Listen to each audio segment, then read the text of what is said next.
Hello my dear students, I am Sukhdev Chaudhary. आज अपन start करने जा रहे हैं लेक्चर नंबर 101 कैलोरीमेट्री का। तो बच्चों, कैलोरीमेट्री के इस लेक्चर के अंदर अपन सबसे पहले पढ़ेंगे कंसेप्ट ऑफ मिक्सिंग, यानी जो मिश्रण है इसका सिद्धांत अपन डिस्कस करने वाले हैं। कैलोरीमेट्री का काफ़ी इंपॉर्टेंट टॉपिक है ये। अगर अपन बात करें पिछले लेक्चर की, तो पिछले लेक्चर के अंदर मैंने आपको बताया था कि कैलोरीमेट्री क्या होती है। इसके बाद इसके अंदर मैंने आपको एक कैलोरी हीट, जूल और कैलोरी के बीच में रिलेशन बताया था आपको। जल तुल्यांक क्या होता है, विशिष्ट ऊष्मा क्या होती है, ठीक है ना, ग्राम विशिष्ट ऊष्मा, मोलर विशिष्ट ऊष्मा, ऊष्माधारिता, फेज हीटिंग, फेज कन्वर्जन, इस प्रकार की कई सारी बातें अपन ने वहाँ पे डिस्कस की थी। तो चलो आज अपन मिश्रण की बात कर लेते हैं, मिक्सिंग की।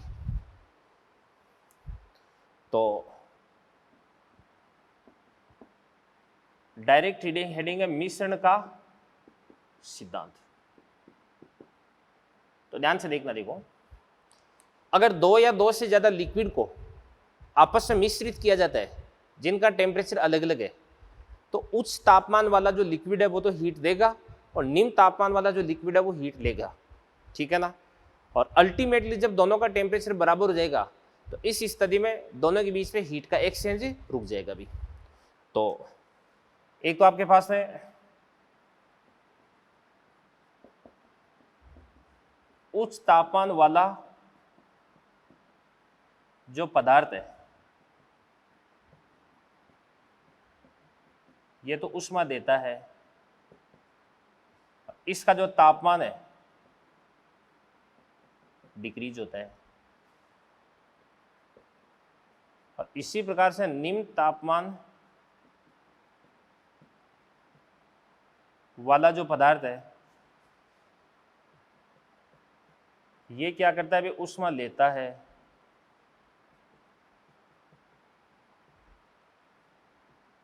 और इसका जो तापमान है वो क्या होता है, बढ़ता है भी। तो उच्च तापमान, निम्न तापमान, अल्टीमेटली दोनों का टेम्परेचर क्या हो जाता है, अभी बराबर हो जाता है, ठीक है ना। तो अपन बात करते हैं देवदान से। जैसे जितनी ये हीट देता है उतनी ही हीट लेता है, तो अपन लिखते हैं कि दी गई ऊष्मा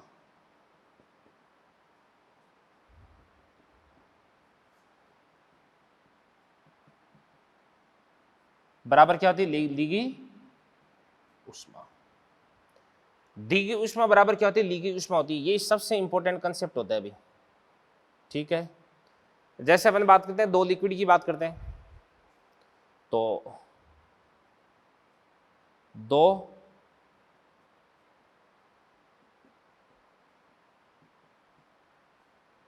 द्रवों का मिश्रण, सबसे पहले आपके पास हो जाएगा द्रव एक, ये द्रव दो, इसका द्रव्यमान हो जाएगा m1, विशिष्ट ऊष्मा हो जाएगी इसकी S1 और टेम्परेचर हो जाएगा इसका T1। इसका द्रव्यमान हो जाएगा m2, विशिष्ट ऊष्मा इसकी हो जाएगी S2 और इसका टेम्परेचर हो जाएगा आपके पास में T2। इसका टेम्परेचर हो जाएगा आपके पास में T2।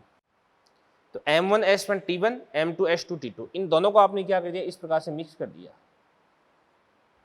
तो अब आपके पास में जो मिश्रण बनता है, इस मिश्रण का जो तापमान T है वो आपको बताना है अभी, ठीक है ना। अब यहां पर अपन एक बार मान लेते हैं कि जो T1 है वो तो हाई है और T2 क्या भी लो है। तो T1 मतलब जो पहला द्रव्य है इसका तापमान दूसरे द्रव्य से ज्यादा है, तो यहाँ पे उच्च तापमान वाला लिक्विड है वो तो क्या करेगा, हीट देगा और निम्न तापमान वाला जो लिक्विड है वो हीट लेगा। तो अपन लिख सकते हैं कि डेल्टा Q1 बराबर क्या हो जाएगा, आपके पास है डेल्टा Q2 हो जाएगा। यानी पहले लिक्विड के द्वारा दी गई ऊष्मा बराबर दूसरे लिक्विड के द्वारा ली गई ऊष्मा। तो पहला लिक्विड है वो T1 से घट करके T तक आता है। भाई अंतिम तापमान तो आपके पास में T है ना, तो ये T1 से T तक आता है। तो ये कितनी ऊष्मा देता है बताओ, m1 S1, ये T1 माइनस क्या देगा आपके पास में T बराबर। दूसरे की अगर अपन बात करते हैं तो m2 S2, ये T2 से बढ़ करके कहाँ तक जाता है भाई, T तक जाता है। T2 से कहाँ तक जाता है, T तक जाता है। तो ये आपके पास में क्या देगा अभी, बड़े वाला माइनस क्या देगा आपके पास है छोटे वाला, T माइनस T2 देगा। तो इसके बाद इसको अंदर मल्टीप्लाई कर देते हैं M1S1 T1, इसके बाद माइनस क्या हो जाएगा आपके पास में, माइनस का उधर जाकर के प्लस का हो जाएगा, ठीक है ना। और इधर की तरफ क्या भी M2S2, ये माइनस का T2, तो माइनस का M2S2 T2, माइनस का इधर आकर के प्लस का देगा, तो प्लस क्या देगा आपके पास M2S2 T2 बराबर, इधर की तरफ क्या देगा आपके पास M1S1 प्लस M2S2 और T यहाँ से कॉमन निकालो, तो मिश्रण का जो तापमान है वो देगा आपके पास M1S1 T1 plus M2S2 T2 upon क्या देगा M1S1 प्लस M2S2 देगा भी, ये आपके पास मिक्सर का टेम्परेचर हो जाएगा भी, ठीक है ना। तो ये वाली बात आपकी समझ में आ गई होगी, मेरे हिसाब से कोई दिक्कत नहीं होगी। अब यहाँ पर भी कई सारी कंडीशन अपन लगा सकते हैं। मैंने बोला कि जैसे मान के चलिए दोनों द्रव है वो समान, अभी समान प्रकृति के द्रव हैं, जैसे दोनों ही पानी है, एक पानी का टेम्परेचर कितना 20 डिग्री सेंटीग्रेड और एक पानी का टेम्परेचर कितना हो जाएगा आपके पास में 40 डिग्री सेंटीग्रेड, दोनों को आपने मिक्स कर दिया अभी, ठीक है ना। तो यदि द्रवों की प्रकृति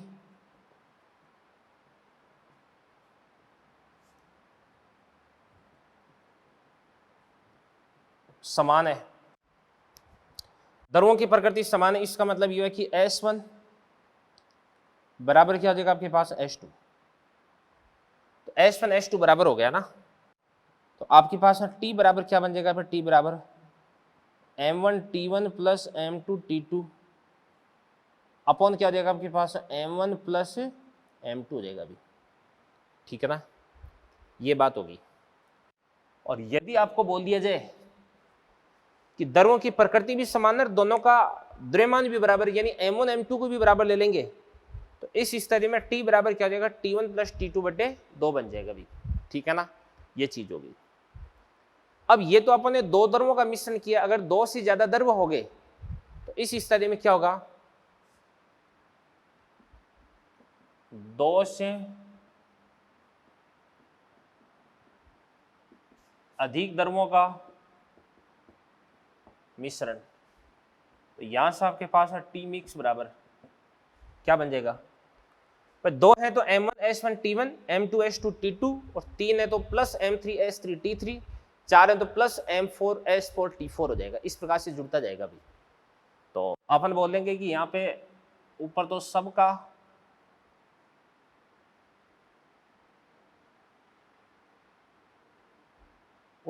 अपन क्या करते हैं अभी MST जोड़ देते हैं, और नीचे अपन क्या करते हैं अभी सबका अलग अलग जो MS है वो अपन जोड़ देते हैं, तो यहाँ से अपने पास में क्या हो जाता है, मिक्सर का टेम्परेचर प्राप्त हो जाता है अभी, ठीक है ना। तो मिश्रण का सबसे बेसिक कंसेप्ट यही है कि दी गई ऊष्मा बराबर ली गई ऊष्मा, दो द्रवों का और दो से ज़्यादा द्रवों का मिक्सर, ये मैंने आपको समझा दिया है, करें नोट इसको आप। तो चलिए बच्चों, मिश्रण पर कुछ क्वेश्चंस अपन कर लेते हैं। तो सबसे पहला बहुत ही आसान सा क्वेश्चन मैं ले रहा हूँ, देखो पानी है कितना भाई 100 ग्राम पानी है, और इसका टेम्परेचर कितना देगा आपके पास है 30 डिग्री सेंटीग्रेड, और प्लस पानी है, इसका टेम्परेचर कितना देगा आपके पास है 200 डिग्री सेंटीग्रेड, 200 ग्राम इसका द्रव्यमान हो गया, और टेम्परेचर कितना हो जाएगा इसका बताओ 60 डिग्री सेंटीग्रेड। तो जो मिश्रण है ना, इसके बारे में आपको बताना है अभी। तो देखना ऐसे देखो, सबसे पहले ये जो पानी इसका टेम्परेचर कितना है अभी 30 है, तो मान के चलिएगा इसका टेम्परेचर तो 30 से बढ़ करके कितना हो जाता है T, और इसका टेम्परेचर 60 से घट करके कितना हो जाता है T हो जाता है। तो यहाँ पे इसका MST कितना हो जाएगा, इसका M कितना हो जाएगा 100, S कितना होता है इसका 1, और इसका डेल्टा T कितना हो जाएगा बताओ, T माइनस क्या हो जाएगा 30 बराबर, इसका M कितना हो जाएगा 200, इसका S कितना हो जाएगा 1, और डेल्टा T कितना हो जाएगा अभी 60 माइनस T हो जाएगा। तो यहाँ से ये 2 आ गया, काट दो इसको आप, तो टी माइनस क्या जगह आपके पास है 30 बराबर 120 माइनस क्या जगह आपके पास है 2t। तो यहाँ से 3t बराबर कितना देगा 150। तो यहाँ से t बराबर कितना देगा 50 डिग्री सेंटीग्रेड। ये बात होगी। तो सीधा अपन क्या कर सकते हैं भी m1s1 t1 plus m2s2 t2 upon m1s1 plus m2s2, उससे भी अपन इसका सॉल्यूशन कर सकते थे। ठीक है ना, आगे बढ़ते हैं अपन। अगला क्वेश्चन देखो ध्यान से, अगला बड़ा शानदार क्वेश्चन है। देखो अगले क्वेश्चन में आपके पास है 3 लिक्विड है, liquid A, liquid B, liquid C. ठीक है ना, तो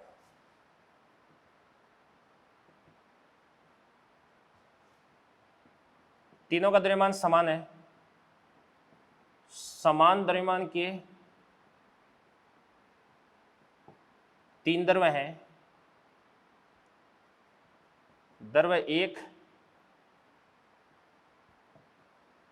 द्रव्य 2, द्रव्य 3।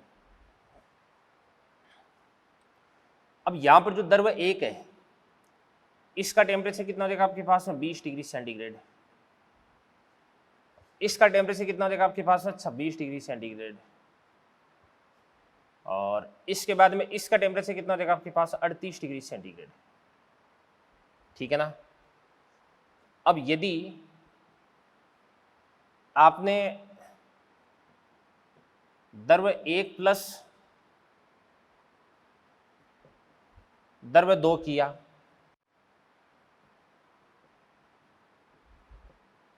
तो जो मिश्रण है इसका तापमान कितना हो जाता है 24 डिग्री सेंटीग्रेड।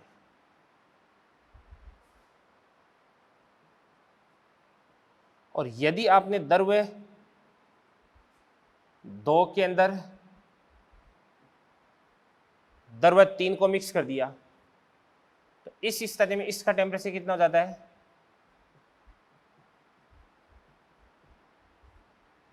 तो मिश्रण का टेम्परेचर हो जाता है आपके पास में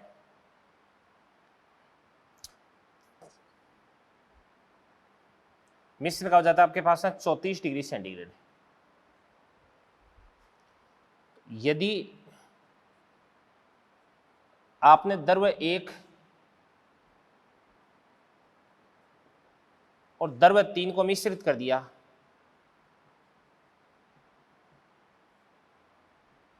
तो आपके पास जो मिश्रण का ताप है वो कितना हो जाएगा अभी, ये है आपका क्वेश्चन। तो ध्यान से देखना, देखो समान द्रव्यमान की 3 द्रव्य, द्रव्य 1, द्रव्य 2, द्रव्य 3। 1 में 2 को मिला है मिश्रण का तापमान 24, 2 में 3 को मिला है मिश्रण का तापमान 34, 1 में 3 को मिला दिया, मिश्रण का ताप आपको ज्ञात करना है अभी। ठीक है ना, सबसे पहली बात है कि यहाँ पर जो तीनों द्रव्य है वो अलग अलग नेचर के, इस कारण से उनकी जो विशिष्ट ऊष्मा है वो भी अलग अलग होगी। तो पहले की जो स्पेसिफिक हीट है वो अपन क्या लिख सकते हैं अभी S1, इसकी विशिष्ट ऊष्मा S1 मान लो, इसकी विशिष्ट ऊष्मा क्या हो जाएगी आपके पास S2 मान लो, इसकी विशिष्ट ऊष्मा क्या हो जाएगी आपके पास S3 मान लो। ठीक है ना, अब ध्यान से सबसे पहले 1 के अंदर 2 को मिलाते हैं अपन, तो 1 में अपन ने मिला दिया किसको 2 को, तो क्या होता है देवदान से, इसका MS डेल्टा टी बराबर इसका MS डेल्टा टी करना है। मिक्सर का टेम्परेचर है वो कितना हो जाता है 24 हो जाता है, यानी 20 से 24 जाता है ये। तो इसका M बराबर S कितना हो जाएगा S1, 20 से 24 जा रहा है तो डेल्टा टी कितना हो जाएगा आपके पास है 4। इसका MS डेल्टा टी क्या हो जाएगा अभी M, S क्या हो जाएगा S2, और इसका डेल्टा टी कितना हो जाएगा अभी 26 से 24 आ रहा है तो ये कितना हो जाएगा आपके पास में 2 हो जाएगा। तो यहाँ से आपके पास में क्या रिलेशन बन जाएगा, देखो M से M को तो काट ही दो, और 2/4 ये 2 आ गया, तो 2S1 बराबर कितना हो जाएगा S2, तो 2S1 बराबर क्या हो जाएगा आपके पास S2। इक्वेशन नंबर 1 बोल दो इसको आप। ठीक है ना, और फिर उसके बाद में अपन क्या करते हैं, द्रव्य 2 और द्रव्य 3 को मिलाते हैं, तो 2 को अपन 3 के साथ में मिक्स करते हैं, तो क्या सीन बनता है देखो ध्यान से, 2 में 3 को मिला दिया तो मिक्सर का टेम्परेचर कितना होता है अभी 34 होता है। यानी 26 से ये कहाँ पर जाता है अभी, 34 पे जाता है, और 38 से ये कहाँ पर आता है, 34 पर आता है।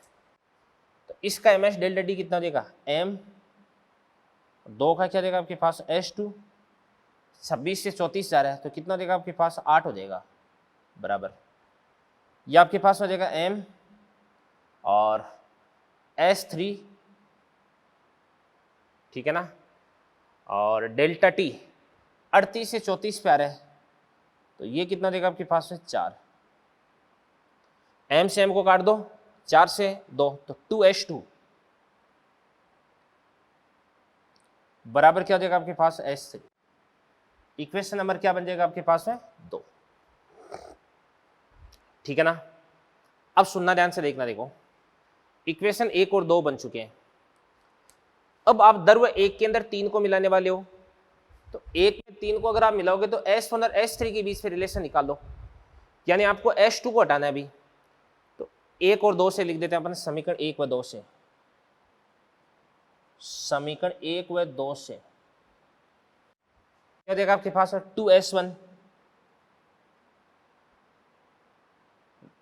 1 और 2 से अपन क्या लिख सकते हैं अभी, 2 में क्या है आपके पास, 2H2, तो 2H2 है तो H2 को अपन क्या लिख सकते हैं अभी, 2S1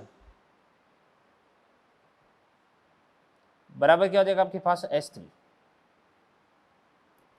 तो यहां से आपके पास S3, या आपके पास हो जाएगा 4S1 हो जाएगा, तो S3 बराबर कितना देगा, 4S1। अब अपन एक काम करते हैं, दर 1 और 3 को मिलाते हैं, तो मैं लिख देता हूं 1 + 3, क्या बनता है, सीन देखो ध्यान से, 1 और 3, 1 का टेम्परेचर कितना भी 20, तो ये 20 से ऊपर T तक जाता है और ये 38 से नीचे T तक आता है। भाई इसका टेम्परेचर कितना भी 20 है, इसका कितना 38 है, तो ये तो ठंडा होगा, ये गर्म होगा, और दोनों का टेम्परेचर जब बराबर हो जाएगा तो हीट का एक्सचेंज रुक जाएगा। तो अपन लिख सकते हैं इसके लिए एम एच डेल्टा टी, तो इसका एम और इसके लिए एस बराबर कितना देगा आपके पास, S1,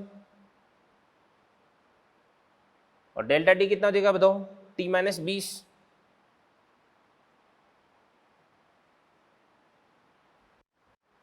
द्रव्यमान इसका भी कितना देगा आपके पास, M, इसके लिए S कितना देगा, S3, और यहां से S3 को अपन क्या लिख सकते हैं, 4S1,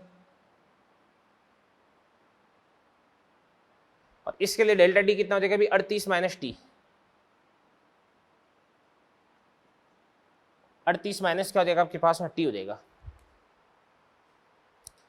यहां पे अपन क्या करते हैं, अभी M से अपन M को कैंसिल आउट कर देते हैं, S1 से अपन S1 को कैंसिल आउट कर देते हैं, तो क्या बन जाएगा आपके पास में, T - 20 बराबर, ये कितना देगा आपके पास, 4 × 38, तो 4 × 38 कितना देगा बताओ, 38 × 4, 152 आ जाएगा क्या, 152 माइनस आपके पास है 40, तो 40T कितना देगा आपके पास है, 5T, 152 और 20 कितना देगा आपके पास है, 172। तो यहां से सोल्व करने से T बराबर कितना देगा, 172/5,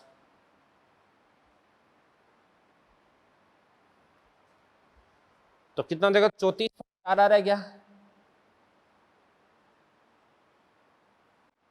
34.4 डिग्री सेंटीग्रेड, ये आपका आंसर आ जाएगा अभी। तो ये दूसरे वाला जो क्वेश्चन है काफी अच्छा क्वेश्चन है, अच्छे से समझे सारे क्वेश्चंस को आप, आगे बढ़ते हैं फिर अपन। चलिए बच्चों देखो ध्यान से, देखो बच्चों अब तक अपन ने मिक्सर के जितने भी क्वेश्चन सॉल्व किए हैं उनके अंदर अपन ने लिक्विड को लिक्विड में मिक्स किया है। अब अपन एक काम करते हैं, सॉलिड और लिक्विड इनकी मिक्सिंग करवाते हैं, यानी एक तो अपन आइस लेते हैं, एक अपन पानी लेते हैं, तो क्या होता है देखना ध्यान से। देखो क्वेश्चन है नीट में, इस टाइप के अच्छे मतलब आसान क्वेश्चन है वो आ सकते हैं, भी ज़्यादा टफ क्वेश्चन नीट में आने के चांसेस नहीं रहते हैं। और आपको मैं बता देता हूँ कि थोड़े दिन पहले आपका नीट का एग्ज़ाम हुआ था, तो आपने देखा होगा कि अपन जो भी पढ़ते हैं वो मोर देन सफिशिएंट होता है, ठीक है ना। तो आपको क्या करना है अभी, एक तो भाई आजकल नीट की जो कट ऑफ है वो भी काफ़ी हाई जाती है, ठीक है ना। तो सबसे पहले आपको ये ध्यान रखना है कि एक तो आपका हर टॉपिक है वो अच्छे से कवर होना चाहिए, आपका टॉपिक है वो कोई भी नहीं बचना चाहिए, हर फॉर्मूला आपका क्लियर होना चाहिए, ज़्यादा से ज़्यादा आपको क्वेश्चन प्रैक्टिस करनी चाहिए भी, और आपको जो टफ क्वेश्चंस हैं उनसे दूरी बनानी चाहिए। बहुत ज़्यादा हार्ड क्वेश्चंस हैं, ठीक है ना। कई बच्चे होते हैं जो 1 साल 2 साल की रिपीटर होते हैं, वो क्या करते हैं, उन्होंने सब कुछ तो पढ़ रखा होता है, फिर उसके बाद में फालतू में वो क्या करते हैं, ज़्यादा जो टफ क्वेश्चंस होते हैं, जेई लेवल के जो क्वेश्चंस हैं उनको सोल्व करते रहते हैं, तो उससे उनको कोई फ़ायदा नहीं होता है, क्योंकि जिस टाइप का क्वेश्चन मेडिकल एग्जाम में आता ही नहीं है, उसको फालतू में पढ़ने से, फालतू में सोल्व करने से अपने को कोई फ़ायदा नहीं होने वाला है।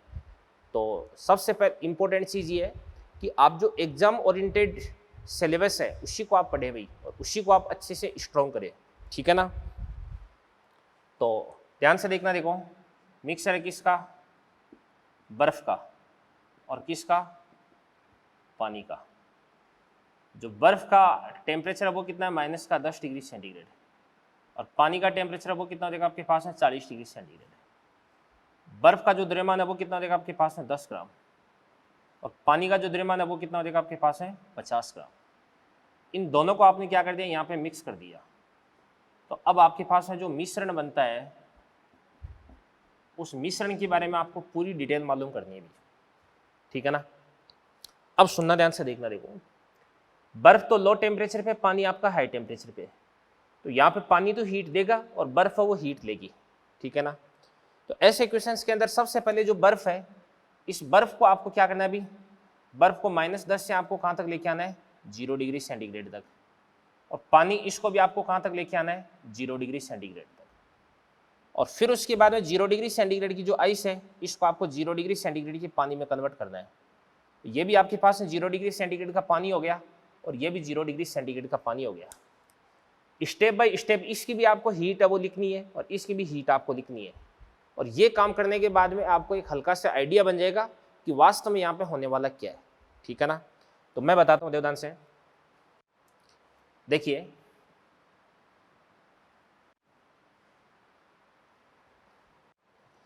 जो आइस है वो आइस कितनी हीट लेगी देवदान से, आइस सबसे पहले जो आइस है वो -10 से कहाँ तक आएगी, 0 तक आएगी।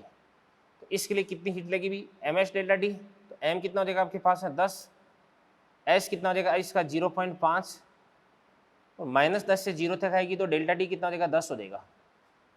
तो यहाँ से आपके पास कितना हो जाएगा भी, ये हो जाएगा 50। इसके बाद में अब इसको अपन क्या करते हैं भाई, मेल्ट करवाते हैं, तो मेल्ट करवाते हैं तो कितना हो जाएगा आपके पास में, m कितना हो जाएगा 10, l कितना हो जाएगा 80, तो ये आपके पास में कितना हो जाएगा भी 800 कैलोरी। तो अगर आप बर्फ को -10 से 0 तक लेकर के आते हैं तो आपको 50 कैलोरी हीट रिक्वायर्ड होगी, और अगर आप इस बर्फ को 0 डिग्री सेंटीग्रेड की बर्फ को 0 डिग्री सेंटीग्रेड के पानी में कन्वर्ट करना चाहते हैं, यानी पूरी की पूरी आइस को अगर आपको मेल्ट करवाना है, पिघलाना है, तो आपको 800 कैलोरी हीट है वो खर्च करनी पड़ेगी, ठीक है ना। अब ये तो बात होगी लेने वाले की बात, अब देने वाले की बात कर लेते हैं अपन, ये कितनी हीट दे सकता है अभी। पानी को अपन 0 तक लेकर के आते हैं, तो m कितना हो जाएगा आपके पास में, दो 50, s कितना हो जाएगा आप दो 1, और डेल्टा टी की बात करते हैं, तो डेल्टा टी कितना हो जाएगा, 40 से 0 तक आएगा, तो ये आपके पास कितना हो जाएगा भी 40 हो जाएगा। तो यदि इसको अपन सोल्व करते हैं तो 5 × 4 कितना हो जाएगा 20, ठीक है ना। तो 2000 कैलोरी हीट, ठीक है ना।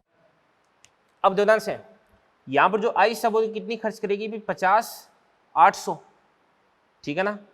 तो 50 और 800 यानी 850 कैलोरी हीट ये खर्च करेगी, जबकि ये तो 2000 कैलोरी हीट देने के लिए तैयार है। तो इसका मतलब ये हुआ कि मिक्सर का जो टेम्परेचर वो 0 डिग्री सेंटीग्रेड से ज़्यादा होगा, यानी सीन क्या बनेगा यहाँ पे देवदान से, आइस से -10 से 0 तक जाएगी, और 0 की जो आइस है वो 0 के पानी में कन्वर्ट होगी, और 0 का पानी फर्दर T टेम्परेचर तक राइज कर जाएगा, और इधर वाला जो पानी है वो 40 से T टेम्परेचर तक आ जाएगा। तो इसका टेम्परेचर भी T और इसका टेम्परेचर भी T, ठीक है ना। और फिर उसके बाद में यहाँ पर इक्विलिब्रियम सेट हो जाएगा, यानी साम्य अवस्था प्राप्त हो जाएगी। इसके बाद में किसी भी प्रकार की हीट का एक्सचेंज देखने को नहीं मिलेगा। मैं जो बातें बोलता हूँ इन बातों को बहुत सीरियसली आप सुने भाई, ठीक है। तो अपन देखते हैं देवदान से, अब यहां से ये बात तो क्लियर हो गई अपने। अब अपन देखते हैं, देखो इसके द्वारा ली गई हीट, पहले कितनी हीट लेगा अभी 50 से क्या हुआ 0 डिग्री सेंटीग्रेड की आइस बन गई। फिर ये कितनी हीट लेगा 800, पूरी की पूरी जो आइस है वो पानी में कन्वर्ट हो चुकी है। और प्लस अब ये जो पानी है वो 0 से T तक जाएगा, तो प्लस कितना हो जाएगा MS डेल्टा T, तो M कितना हो जाएगा 10। भाई बर्फ से तो पानी बना ना, और पानी बन चुका तो S कितना हो जाएगा 1, और डेल्टा T T माइनस 0, तो ये आपके पास T हो जाएगा बराबर। इधर की बात करते हैं तो M कितना हो जाएगा बताओ, M हो जाएगा आपके पास 50, पानी के लिए S कितना हो जाएगा 1, और डेल्टा T कितना हो जाएगा, अभी 40 से T तक आ रहा है, तो 40 माइनस क्या कर देंगे अपन T कर देंगे। तो अब देखते हैं अपन, देखो 850 और प्लस क्या हो जाएगा आपके पास 10T, ये कितना हो जाएगा आपके पास में, तो 2000 माइनस क्या हो जाएगा आपके पास में 50T। 2000 को अपन क्या करते हैं अभी 50T को इधर की तरफ ले आते हैं, तो 50 और 10 कितना हो जाएगा 60T, ठीक है ना, 60T हो गया बराबर। 2000 में से 850 को माइनस कर देंगे तो कितना हो जाएगा आपके पास में, तो 1150, तो यहां से आपके पास है T बराबर 1150 बटे क्या हो जाएगा आपके पास है 60, 0 से 0 का काट दो तो क्या बन जाएगा आपके पास है 115 बटे 6,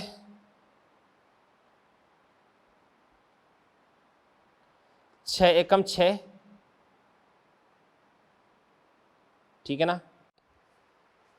बच गया कितना आपके पास है 5, आगे 5 बचा 55 हो गया, तो 9 इंटू 6 कितना हो जाएगा आपके पास है 54.1 बच गया, 0 लगा दो तो 6 एकम 6, 4 बच गया, और 6 इंटू 6 कितना हो जाएगा 36, तो 19.16 डिग्री सेंटीग्रेड।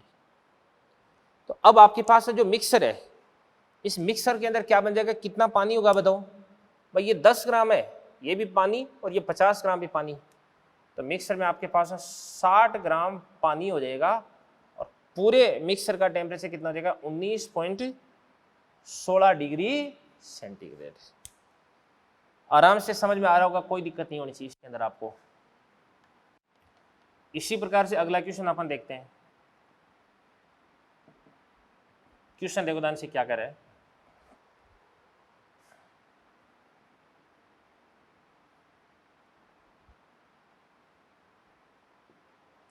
बर्फ, अब की बार जो बर्फ है इसका टेम्परेचर कितना लेते हैं अपन, -20 डिग्री सेंटीग्रेड, और इसका द्रव्यमान कितना देगा आपके पास है 20 ग्राम, ठीक है ना।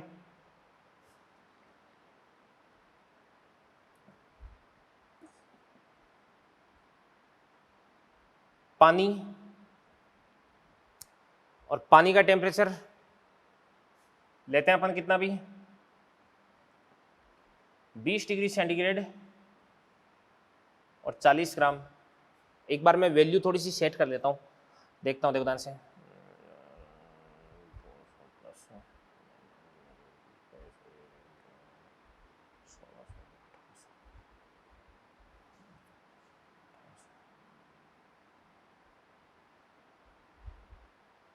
ठीक है अभी तो इसका जो मिक्सर बनेगा, मिश्रण बनेगा,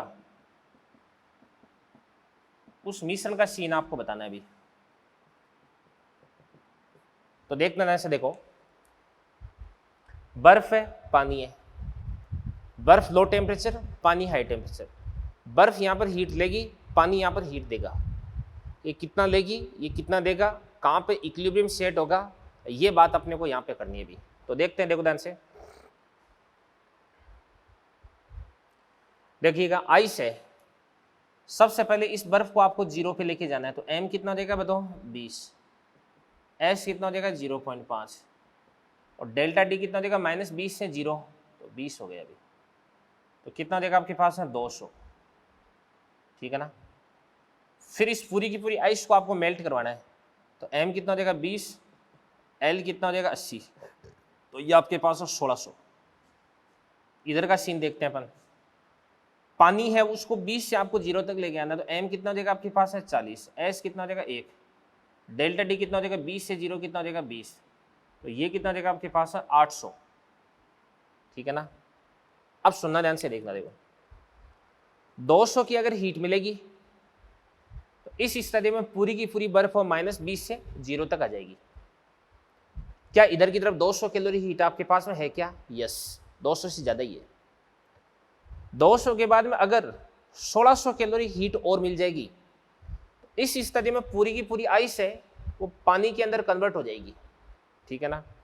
बट यहाँ पे अपन देख सकते हैं कि इधर की तरफ तो अपने पास हीट कम पड़ जाएगी, इधर की तरफ तो टोटल ही 800 है और इधर की तरफ तो 200 और 1600 कितना 1800 कैलोरी हीट चाहिए। तो क्या ये पानी या पूरी की पूरी आइस को यहाँ पे मेल्ट करवा सकता है क्या? नहीं। तो इस स्थिति में पूरी की पूरी बर्फ यहाँ पर पिघलने वाली नहीं है। समझ में आ गई ना बात है? केवल जो कुछ भाग है ना उसी को अपन पिघलाएंगे भी। चलो बनाते हैं समीकरण। तो देखना ऐसे, देखो यहाँ पे सबसे पहले आइस है वो कितनी हीट देगी भाई 200, और आइस 0 पे आ गई प्लस 1600, तो इसको मिलने वाली नहीं उधर से, ठीक है ना। अब बात सुनना भी, मान के चलेगा यहां पर आपके पास है जो m ग्राम बर्फ है वही पानी के अंदर कन्वर्ट होती है भी, कितनी m ग्राम बर्फ है वही पिघलती है, तो ml लगा दो, तो m ग्राम पिघलती है m, और l कितना हो जाएगा आपके पास 80 बराबर, उधर की तरफ ये कितनी हीट दे रहा है भाई 800, तो 80 m, 800 में से 200 को माइनस कर दो कितना हो जाएगा आपके पास है 600, तो m बराबर कितना हो जाएगा आपके पास है 600 बटे कितना हो जाएगा आपके पास में 80, 60 बटे 8, 30 बटे 4, 15 बटे 2, 7.5 ग्राम।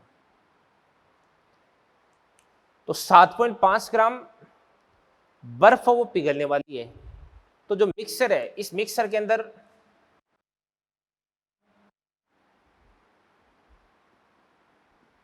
बर्फ, तो बर्फ का पहले द्रव्यमान कितना था? अभी 20 ग्राम था, 7.5 ग्राम पिघल गई, तो 20 में से 7.5 ग्राम गया, कितना हो जाएगा 12.5 ग्राम, 12.5 ग्राम 0 डिग्री सेंटीग्रेड पर। और इसके अंदर पानी होगा, पानी कितना होगा अभी 40 ग्राम पानी तो आपके पास ये रहा, और यहां से कुछ बर्फ है वो पानी के अंदर कन्वर्ट होगी, बर्फ पिघली भी तो है ना, तो बर्फ के पिघलने से 7.5 ग्राम पानी बना है, तो 40 और 7.5 कितना हो जाएगा 47.5 ग्राम। इसका टेम्परेचर भी कितना देगा आपके पास है 0 डिग्री सेंटीग्रेड। तो अगर आपको बोल दिया जाए कि मिश्रण का तापमान कितना है, तो अपन बोलेंगे मिश्रण का तापमान तो आपके पास है 0 डिग्री सेंटीग्रेड है, ठीक है ना। मिश्रण के अंदर क्या क्या होगा, बर्फ भी होगी और पानी भी होगा। बर्फ का द्रव्यमान कितना हो जाएगा 12.5 और पानी का द्रव्यमान कितना हो जाएगा 47.5 ग्राम हो जाएगा। तो उम्मीद करता हूँ कि सारी सारी चीजें आपकी समझ में आई होगी। नोट करें इन चीजों को, आगे बढ़ते हैं अपन। चलिए बच्चों, इसके बाद में अगले 2 क्वेश्चन देखते हैं। तो क्या कह रहे हैं देवदान से, सबसे पहले आपके पास में बर्फ है -40 डिग्री सेंटीग्रेड पे, बर्फ का द्रव्यमान कितना दे रखा है 100 ग्राम दे रखा है। पानी है 20 डिग्री सेंटीग्रेड पे 20 ग्राम इसका मास दे रखा है। तो मिक्सर इसकी अपने को बात करनी है, तो वही अपन कैलकुलेशन कर लेते हैं, कौन उसमें दे रहा है कौन उसमें ले रहा है। तो सबसे पहले ये जो बर्फ है इस बर्फ को -40 से आपको 0 पे लेके जाना है, तो कितना हो जाएगा आपके पास m कितना हो जाएगा 100, s कितना हो जाएगा इसके लिए 0.5, और डेल्टा डी -40 से 0 तक लेके जाते हैं तो डेल्टा डी कितना हो जाएगा 40 हो जाएगा। तो बराबर कितना हो जाएगा बताओ 2000 आ रहा है क्या? 2000 तो ये आ गया। इसके बाद यदि पूरी की पूरी आइस को अपन मेल्ट करवाते हैं, ठीक है ना, इसको अपन पूरी को पिघलाते हैं, तो Q बराबर ml, m कितना हो जाएगा 100 और L कितना हो जाएगा आपके पास 80, तो ये आपके पास 8000 आ गया अभी। अब इधर की भी कैलकुलेशन एक बार अपन देख लेते हैं। मतलब यहाँ से अपने समझ में आ गया कि अगर अपन पूरी की पूरी आइस को 0 डिग्री सेंटीग्रेड तक लेके आते हैं तो 2000 कैलोरी की हीट चाहिए, और पूरी आइस को अगर आपको मेल्ट करवाना है तो 8000 कैलोरी की हीट चाहिए। अब बात करते हैं अपन पानी की बात करते हैं। तो पानी है उसको अपन 20 से 0 तक लेके आते हैं, तो Q बराबर mH डेल्टा टी। m कितना हो जाएगा 20, s कितना हो जाएगा आपके पास 1, और फिर उसके बाद है डेल्टा टी। तो डेल्टा टी कितना हो जाएगा अभी 20 से 0, तो ये आपके पास है 20 आ जाएगा अभी। तो कितना हो जाएगा आपके पास है 400 कैलोरी। ठीक है ना। तो भैया सीधी सी बात ये है कि ये 2000 कैलोरी हीट दोगे ना तब तो आपकी जो आइस है -40 से 0 तक आएगी, बट ये तो 400 कैलोरी हीट ही दे रहा है। तो 400 कैलोरी हीट से तो आपकी पूरी की पूरी जो आइस है ना वो आइस 0 डिग्री सेंटीग्रेड पर ही नहीं आएगी। ठीक है ना। तो अब अपन एक काम करते हैं भी, अब अपन ये मान लेते हैं कि ये जो पानी है ये पानी भी आइस के अंदर कन्वर्ट हो जाता है, पानी भी बर्फ के अंदर जम जाता है, पानी को भी अपन जमाते हैं भाई। तो पानी को जमाते हैं, पूरे पानी को जमाने के लिए Q बराबर कितना हो जाएगा ml, m कितना हो जाएगा आपके पास 20, और L की बात करते हैं तो L कितना हो जाएगा L हो जाएगा आपके पास में 80, तो कितना हो जाएगा आपके पास है 1600, ये आपके पास में 1600 कैलोरी हो गई अभी। ठीक है ना। अब देखो ध्यान से अपन बात करते हैं कि ये जो पानी है ये 20 डिग्री सेंटीग्रेड का पानी 0 डिग्री सेंटीग्रेड के पानी पे आएगा, और 0 डिग्री सेंटीग्रेड का जो पानी है वो 0 डिग्री सेंटीग्रेड की आइस के अंदर जाएगा। तो यहाँ पे कितनी हीट ये लेगा 400, और यहाँ पर कितनी हीट लेगा 1600। 1600 और 400 कितना देगा आपके पास है 2000। तो ये 2000 कैलोरी हीट लेकर के 0 डिग्री सेंटीग्रेड की आइस में कन्वर्ट हो गया, और ये -40 डिग्री सेंटीग्रेड की जो आइस है ये 2000 कैलोरी हीट लेकर के ये किसके अंदर कन्वर्ट हो गया भी, ये 0 डिग्री सेंटीग्रेड की आइस में कन्वर्ट हो गया। तो ये भी 2000 होगा, ये भी 2000 हो गया, तो इसकी यहाँ पे ज़रूरत ही नहीं पड़ेगी। ठीक है ना। तो आपके पास जो मिक्सर है उस मिक्सर का फाइनल टेम्परेचर कितना हो जाएगा बताओ 0 डिग्री सेंटीग्रेड, और 0 डिग्री सेंटीग्रेड की पूरी आपके पास आइस होगी। तो ये वाली आइस तो कितनी हो जाएगी 20 ग्राम, और ये कितनी हो जाएगी आपके पास है 100 ग्राम। तो कितनी हो जाएगी भी, ये हो जाएगी आपके पास 120 ग्राम आइस हो जाएगी। समझ में आ रहा है ना। देखो कैलकुलेशन आप समझो भी कैलकुलेशन ये है कि ये जो पानी है इसको 20 से 0 तक आने के लिए कितनी हीट ये रिलीज करेगा 400। इस पूरे पानी को अगर आप जमाते हो तो सीधी सी बात है कितनी हीट यहाँ से रिलीज होने वाली है, कितनी हीट यहाँ से निकलने वाली है 1600 कैलोरी। टोटल कितना हो गया आपके पास है 2000 कैलोरी हो गया। ठीक है ना। और ये भी आपके पास है 2000 कैलोरी है। 2000 कैलोरी के अंदर ये भी 0 डिग्री सेंटीग्रेड की आइस में कन्वर्ट हो जाता है, ये भी 0 डिग्री सेंटीग्रेड की आइस में कन्वर्ट हो जाता है, और दोनों 0 डिग्री सेंटीग्रेड की आइस है। तो अब फर्दर किसी भी प्रकार की हीट का एक्सचेंज यहाँ पर देखने को आपको नहीं मिलेगा अभी। ठीक है ना। ये चीज़ होगी। इसके बाद में आगे बढ़ते हैं अपन। देखो तो जो मिश्रण है इस मिश्रण के अंदर जो पानी है वो तो हो जाएगा 0 ग्राम, और जो बर्फ है वो कितने देगी आपके पास बर्फ हो जाएगी 100 + 20,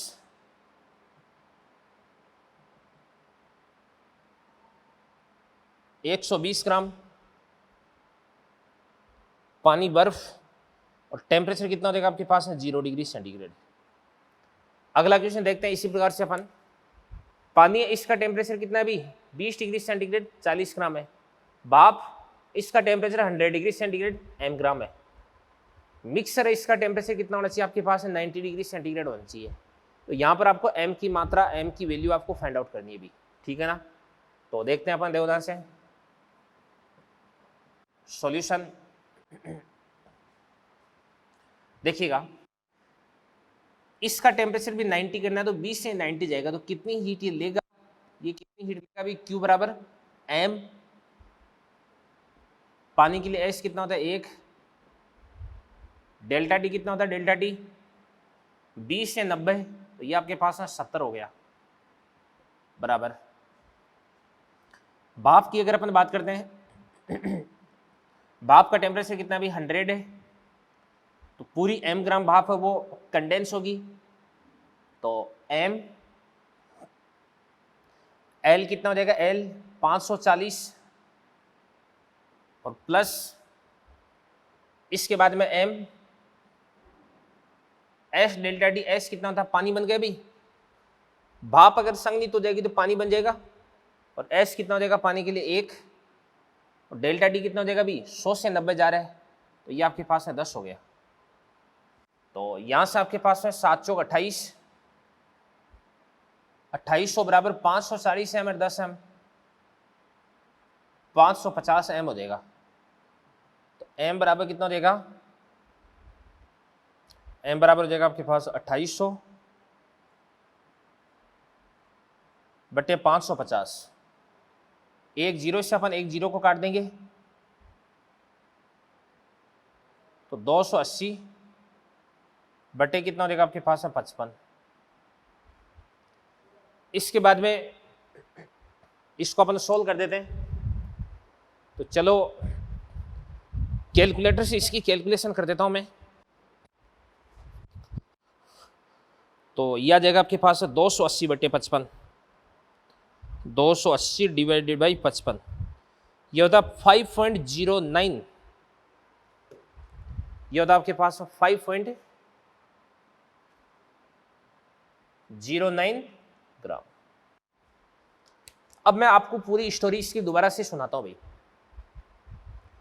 40 ग्राम पानी जो कि 20 डिग्री सेंटीग्रेड पर है, 5.09 ग्राम भाप जो कि 100 डिग्री सेंटीग्रेड पर है, इनको मिलाएंगे तो ध्यान से देखना, देखो 40 ग्राम पानी जो कि 20 डिग्री सेंटीग्रेड पर है, ये ऊष्मा लेकर के 90 डिग्री सेंटीग्रेड तक चला जाता है। तो इसको 20 से 90 जाने के लिए जितनी हीट ये अवशोषित करेगा उतनी हीट इसको कहां से मिलने वाली है, इधर देखो ध्यान से, 5.09 ग्राम जो भाप है वो पहले पूरी की पूरी संघनित होगी, संघनित होकर के 100 डिग्री सेंटीग्रेड का पानी बनाएगी, और ये 100 डिग्री सेंटीग्रेड का जो पानी है ये ध्यान से देखना, देखो 90 डिग्री सेंटीग्रेड के पानी में आएगा। तो यहाँ से अपने को जितनी ऊष्मा प्राप्त हो रही है इतनी ऊष्मा अपन इधर की तरफ दे देंगे, ठीक है ना। तो यहाँ से अपने पास m की वैल्यू आ चुकी है, ठीक है बच्चों। तो करें इन चीज़ों को नोट, बढ़ते हैं अपन आगे। चलिए बच्चों कैलोरीमेट्री के कुछ क्वेश्चन अपन और देखते हैं। देखो ये वाला क्वेश्चन क्या कर रहा है, यदि पृथ्वी अचानक घूमना बंद कर दे तो इसके तापमान में वृद्धि, पृथ्वी है इसका द्रव्यमान कितना है भी m, इसकी त्रिज्या कितनी r है, और इसका जो कोणीय वेग है वो कितना है भी ओमेगा है, और ऊर्जा आने को आपको नगण्य मानना है। तो ध्यान से देखना, देखो यदि पृथ्वी घूमती है तो इसके पास में घूर्णन गतिज ऊर्जा है, और ऊर्जा हानि को आपने नगण्य बोल रखा है, इसका मतलब सारी की सारी जो घूर्णन गतिज ऊर्जा है वो ऊष्मीय ऊर्जा के अंदर कन्वर्ट हो जाती है, ठीक है ना। तो अपन लिखते हैं, ध्यान से देखना, देखो अपन जानते हैं कि Q बराबर क्या होता है, यांत्रिक ऊर्जा बटे क्या होता है आपके पास है J होता है। तो इस E को अपन ने एक बार ये भी लिखा था 1/2I ओमेगा स्क्वायर बटे J। Q को अपन क्या लिख सकते हैं भी M S, ये आपके पास है डेल्टा T बराबर 1/2। I की अपन बात करते हैं, I क्या होता है भाई, जड़त्वागुण। तो जड़त्वागुण कितना हो जाएगा आपके पास है 2/5 mr स्क्वायर, क्योंकि पृथ्वी को ठोस गोला मान रहे हैं अपन, ओमेगा स्क्वायर अपॉन क्या हो जाएगा आपके पास है J। m से अपन क्या करेंगे, m को काट देंगे, 2 से अपन 2 को काट देंगे, तो यहां से आपके पास है डेल्टा T बराबर क्या हो जाएगा आपके पास है डेल्टा T बराबर omega square r square upon 5JS। ये तापमान में वृद्धि आ गई। 60 kg 60 किलोग्राम द्रव्यमान का व्यक्ति है भाई, खाना करके 100 किलो कैलोरी ऊर्जा प्राप्त करता है। यदि दक्षता कितनी भी 40% है तो कितनी ऊंचाई तक चढ़ पाएगा। तो बात सुनना भी, यहां से इसको ऊर्जा कितनी मिलती है 100 किलो कैलोरी, 100 किलो का मतलब कितना होता है 10 की पावर 3, और कैलोरी का मतलब कितना होता है अभी, ये आपके पास होता है 4.2 जूल, ये जूल में आ गए भी, ठीक है ना। 100 किलो कैलोरी। अब इसकी दक्षता कितनी दे रखी, 40% दे रखी है, तो इस पूरी ऊर्जा का 40% पार्ट है ना, ये इस व्यक्ति को ऊपर हाइट, किसी हाइट तक चढ़ने के लिए प्राप्त होगा भी, और इस ऊर्जा को अपन mgh के बराबर कर देते हैं। तो यहां से आपके पास है m, तो m कितना हो जाएगा आपके पास है 60। g की बात करते हैं, g कितना हो जाएगा 10 और हाइट कितना हो जाएगी आपके पास h हो जाएगी भी, ठीक है ना। तो देखो ध्यान से, 100 से अपन 100 को उड़ा देते हैं, इसके बाद में 1 0 2 0, इससे अपन इसको उड़ा देंगे तो यहाँ से क्या बच जाएगा आपके पास में 10 बच जाएगा, ठीक है भी। तो ये आपके पास में h बराबर कितना हो जाएगा, यहाँ से कितना हो जाएगा आपके पास है 10, ये कितना हो जाएगा 4.2 इंटू कितना हो जाएगा आपके पास है 40, ठीक है ना। 10 इंटू 4.2 इंटू कितना हो जाएगा 40 और बट्टे में 6 आ जाएगा, ठीक है ना। तो इसके बाद में 42 हो गया, तो ये 7 280 मीटर आ रहा है अभी, 280 मीटर सॉल्व करने पे 280 मीटर आ जाएगा। अगला क्वेश्चन अपन देखते हैं कि एक ओला 1 किलोमीटर की ऊंचाई से धरातल पर गिरता है, यदि इसकी संपूर्ण ऊर्जा ऊष्मा में रूपांतरित हो जाए तो इसका कितना अंश पिघल जाएगा। ये अच्छा क्वेश्चन है, काफी अच्छा क्वेश्चन है। बात सुना भी, एक ओला है, इस ओले का द्रव्यमान कितना हो जाएगा, मान के इसलिए का m, इसका द्रव्यमान m है, ये h साइड से इस प्रकार से यूं गिरता है। अब ध्यान से देखते हैं, देखो वायु की शांता होती है, ग्रेविटी की वजह से इस पे ग्रेविटी का फोर्स लगेगा नीचे की तरफ, तो वो तो ग्रेविटी तो इस पर क्या करेगी, पॉजिटिव कार्य करेगी, इस पे वायु का शान बल लगेगा ऊपर की तरफ। तो एयर का जो विस्कस फोर्स है इस पे नेगेटिव वर्क डन करता है, यानी इस काइनेटिक एनर्जी में कमी होगी।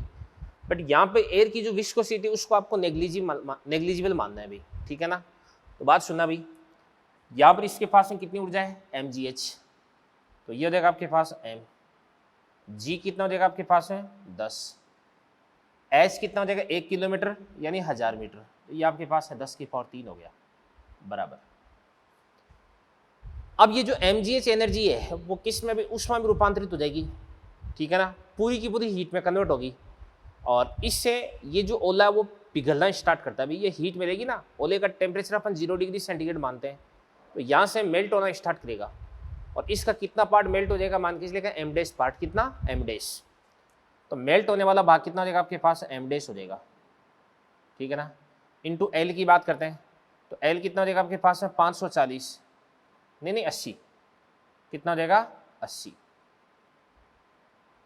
और इसके बाद में क्या हो जाएगा आपके पास में कैलोरी, भाई यहाँ पे m kg में लिया है और ये m भी kg में हो जाएगा। इसके बाद में, या m तो किसी में ले लो, चाहिए आप kg में ले लो, चाहिए ग्राम में ले लो, कोई फर्क नहीं पड़ेगा।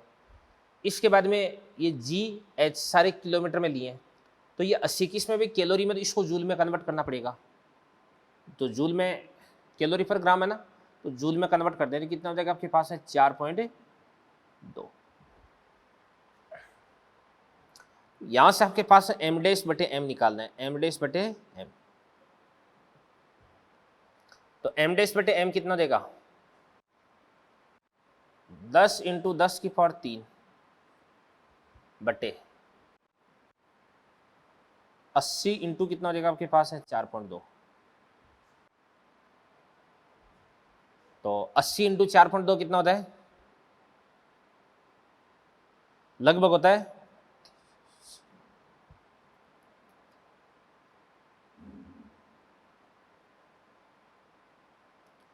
330 के आसपास हो जाएगा। ऊपर कितना हो जाएगा आपके पास में, ध्यान से 330 के आसपास हो गए ना, तो ये हो जाएगा आपके पास में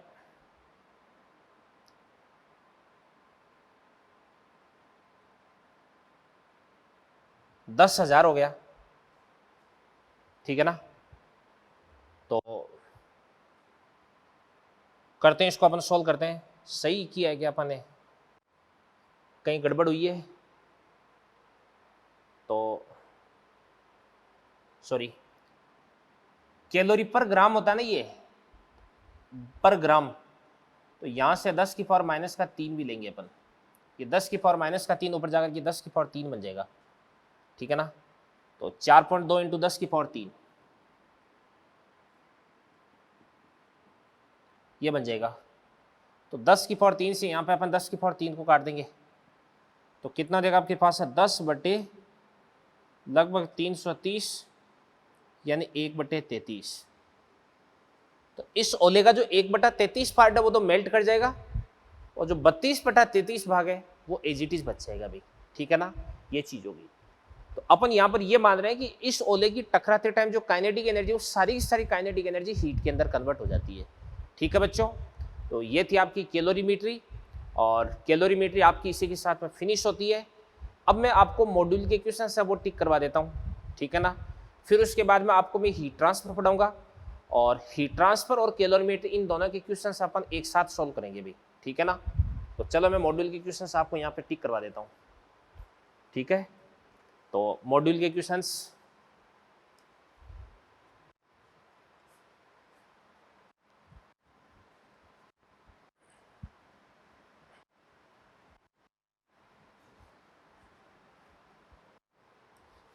सबसे पहले अपन बात करते हैं स्टेज फर्स्ट की, कैलोरीमेट्री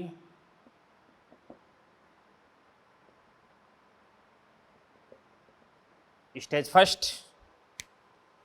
तो स्टेज फर्स्ट के अंदर देखो ध्यान से,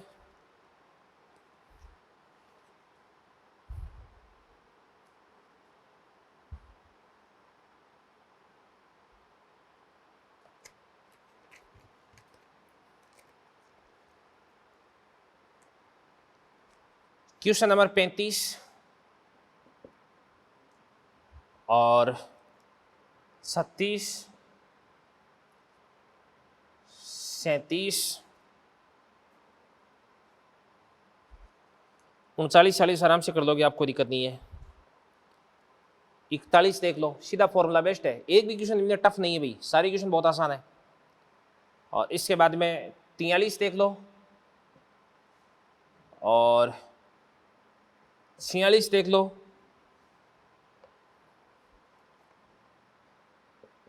47 देख लो,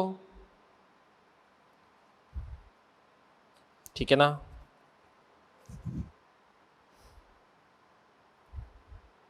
इसके बाद में यहाँ पे कोई क्वेश्चन टफ नहीं है। स्टेज फर्स्ट के बाद में अगली अपन बात करते हैं स्टेज सेकंड पे आ जाओ भाई।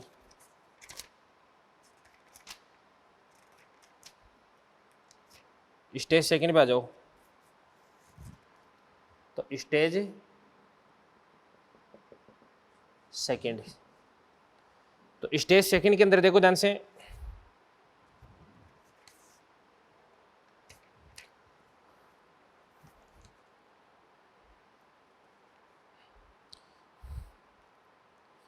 देखो क्वेश्चन नंबर 23 है, ये आप देख सकते हो, ठीक है।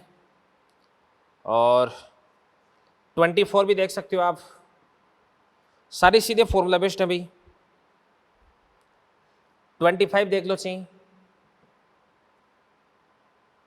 अब 26 ऐसा क्वेश्चन तो अपन पीछे देख चुके हैं, 27 जैसे देख चुके हैं, 28 मैंने आपको करवाई दिया अभी, ये अभी ये रहा वो लास्ट वाला, ये 28 ही है ना, लास्ट वाला, जिसका आंसर आ रहा है 1/33। और 29 भी कोई टफ नहीं है, देख लेंगे अपन। और 30वां क्वेश्चन भी बहुत आसान है, चलो कर लेंगे ट्राई। 31, 32, 33वां थोड़ा सा चलो बड़ा क्वेश्चन दिख रहा है, 33वां भी अपन देख लेते हैं। इसके बाद में 34, 35, 36वां मैंने आपको करवा रखा, 36वां क्वेश्चन करवा दिया ऐसा क्वेश्चन। इसके बाद में 37वां चलो देख लेते हैं अपन। और 38वां कुछ नहीं, 39 में जैसा क्वेश्चन करवा रखा है, फिर भी चलो मैं आपको इक्वेशन बना के बता दूंगा। स्टेज सेकंड हो गई है, ठीक है ना। इसके बाद में आते हैं अपन स्टेज थर्ड पे, तो आ जाओ स्टेज थर्ड पे। तो स्टेज थर्ड, स्टेज थर्ड के अंदर कौन से क्वेश्चन आपको करने देखिएगा।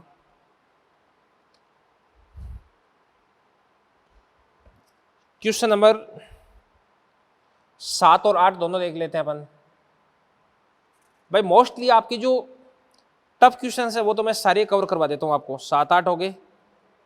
और इसके बाद में कोई क्वेश्चन नहीं है यहाँ पे, तो यहाँ पर भी कोई क्वेश्चन नहीं है। तो ये आपका स्टेज थर्ड का के 2 ही क्वेश्चन है भाई। तो मैं आपको बता देता हूँ कि मोड ऑफ हीट ट्रांसफर और कैलोरीमेट्री, इन दोनों की जो डाउट्स है अपन एक साथ सॉल्व करेंगे। तो ये वाले क्वेश्चंस मैं आपको बोर्ड पे सॉल्व करके बताऊंगा। तो ठीक है बच्चों, thank you very much, all the best. मिलते हैं अगले लेक्चर पे और पढ़ेंगे अपन हीट ट्रांसफर।